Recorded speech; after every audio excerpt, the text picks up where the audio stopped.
Assalamualaikum warahmatullahi wabarakatuh. Sahabat channel Syiar Islam, bertemu kembali kita. Semoga hari ini kita dalam keadaan sehat walafiat dan dalam lindungan Allah Subhanahu wa ta'ala. Amin ya rabbal alamin. Pada kesempatan kali ini kita akan membahas biografi baginda Nabi Muhammad sallallahu alaihi wasallam.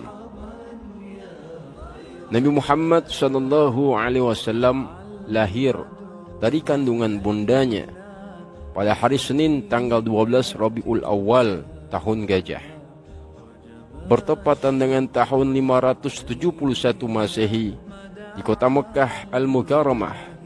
Ayah beliau adalah Abdullah putra Abdul Muthalib, seorang pemimpin yang paling berwibawa dan paling dihormati oleh masyarakat Arab. Bundanya bernama Aminah binti Wahab, juga termasuk keluarga Quraisy yang mempunyai martabat mulia. Siti Aminah adalah putri tunggal, tidak berkakak dan tidak beradik. Dari pernikahannya dengan Abdullah bin Abdul Muthalib, ia pun tidak melahirkan putra maupun putri selain baginda Nabi besar Muhammad sallallahu alaihi wasallam. Tidak diragukan lagi bahwa Nabi Muhammad sallallahu alaihi wasallam lahir di tengah-tengah keluarga bermartabat tinggi, berasal dari keturunan mulia dan sangat dihormati masyarakat. Ibarat sebuah pohon yang berakar kokoh di bumi dan bercabang menjulang tinggi ke langit. Mereka terkenal sebagai orang-orang yang memiliki keutamaan tinggi dan tersohor pula sebagai keluarga yang dermawan. Karena itu, tidaklah mengherankan jika Allah Subhanahu wa ta'ala memilih utusannya dari keluarga yang mulia itu untuk diangkat sebagai nabi dan rasul bagi seluruh umat manusia dan sebagai rahmat bagi alam semesta.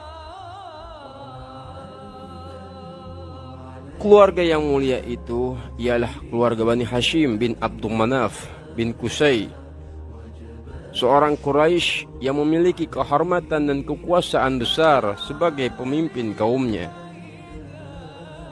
Pada masa-masa sebelumnya, tidak pernah ada keluarga Arab yang mempunyai kedudukan mulia dan setinggi kedudukan Qusay dan Kilab. Dengan demikian, jelaslah bahwa Nabi Muhammad sallallahu alaihi wasallam adalah manusia pilihan termulia, adalah manusia pilihan terbaik dari keluarga Bani Hashim dan merupakan orang yang termulia dari keluarga ayah ibunya. Sebagaimana diketahui, Bani Hashim adalah silsilah keturunan Adnan, bapak semua orang Arab, Adnaniyah, yang berasal dari keturunan Nabi Ismail bin Nabi Ibrahim alaihi salatu wassalam. Al-Baihaqi mengetengahkan sebuah riwayat berasal dari Fatimah As-Saqafiyah yang menyaksikan sendiri detik-detik kelahiran Nabi Muhammad sallallahu alaihi wasallam. Ia mengatakan, "Aku hadir dan menyaksikan sendiri kelahiran Muhammad sallallahu alaihi wasallam. Ketika itu, aku melihat cahaya terang menyinari seisi rumah tempat beliau dilahirkan. Selain itu, aku pun melihat beberapa buah bintang bersinar turun mendekati hingga aku merasa seolah-olah bintang-bintang itu hendak mematuhi diriku. Pada malam kelahiran Nabi Muhammad sallallahu alaihi wasallam, tampak berbagai tanda-tanda luar biasa. Bumi goncang, dilanda gempa, hingga berhala-berhala yang terpancang di sekitar Ka'bah jatuh bergelimpangan. Beberapa buah gereja dan biara runtuh, serta balairung istana Kisra di Persia retak dan roboh. Disusul oleh padamnya api sesembahan kaum Majusi di negeri itu. Dengan padamnya api sesembahan itu, mereka cemas dan sedih. Semuanya menduga bahwa semua tanda yang mereka saksikan itu pasti menunjukkan terjadinya peristiwa besar di dunia. Peristiwa itu bukan lain adalah kelahiran baginda Nabi besar Muhammad sallallahu alaihi wasallam di Mekah. Beberapa saat setelah beliau lahir, bundanya segera mengutus seseorang menemui Abdul Muthalib untuk menyampaikan berita gembira tentang kelahiran cucu yang telah lama dinantikan. Ia cepat-cepat datang dan menimang-nimang cucunya dengan bangga dan sukacita. Pada saat itulah ia beroleh ilham dari Allah Subhanahu wa taala supaya menamainya Muhammad, sebagaimana yang telah terjadi dalam Taurat dan Injil. Pada masa itu tidak ada orang Arab yang bernama Muhammad selain 3 orang.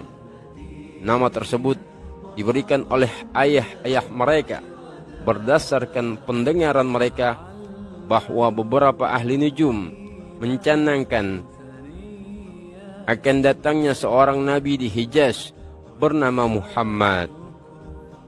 Kemudian mereka bernazar bila mendapat anak laki-laki akan dinamakan Muhammad.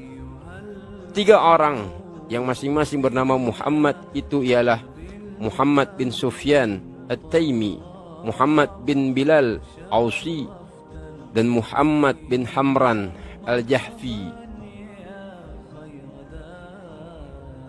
Selama beberapa hari Nabi Muhammad sallallahu alaihi wasallam disusui oleh Suwaibah, hamba sahaya milik paman beliau Abu Lahab. Kemudian sesuai dengan tradisi orang Arab, Abdul Muthalib mencari-cari wanita dari masyarakat Arab Badui untuk menyusui cucunya yang yatim itu. Karena masyarakat Badui hidup di pemukiman yang berudara bersih dan jernih, orang-orangnya berperangai lurus dan jujur, masih tetap dalam keaslian fitrahnya, jauh dari sifat-sifat buruk yang lazim terdapat di kalangan masyarakat perkotaan. Tibalah saat yang ditunggu-tunggu. Abdul Muthalib pada suatu hari tibalah di Mekah rombongan wanita dari kabilah Bani Sa'ad mencari-cari anak susuan dengan harapan akan mendapat imbalan dari orang tuanya untuk mencukupi kebutuhan hidup. Kaum wanita Bani Sa'ad terkenal baik budi bahasanya dan tutur katanya. Pada tahun itu kabilah Bani Sa'ad sedang ditimpa puncak penderitaan akibat musim kemarau yang panjang. Wallahu a'lam bissawab. Sahabat channel Syiar Islam, semoga biografi yang singkat ini menambah kerinduan kita kepada baginda Nabi besar Muhammad sallallahu alaihi wasallam. Jangan lupa untuk kita tetap bersolawat kepada baginda Nabi besar Muhammad sallallahu alaihi wasallam. Allahumma salli ala sayyidina Muhammad wa ala ali sayyidina Muhammad. Jangan lupa untuk like, share, dan subscribe serta komen video ini dan klik loncengnya untuk mengetahui video terbaru dari channel Syiar Islam. Hadanallah wa iyyakum ajma'in. Thumma assalamu alaikum warahmatullahi wabarakatuh.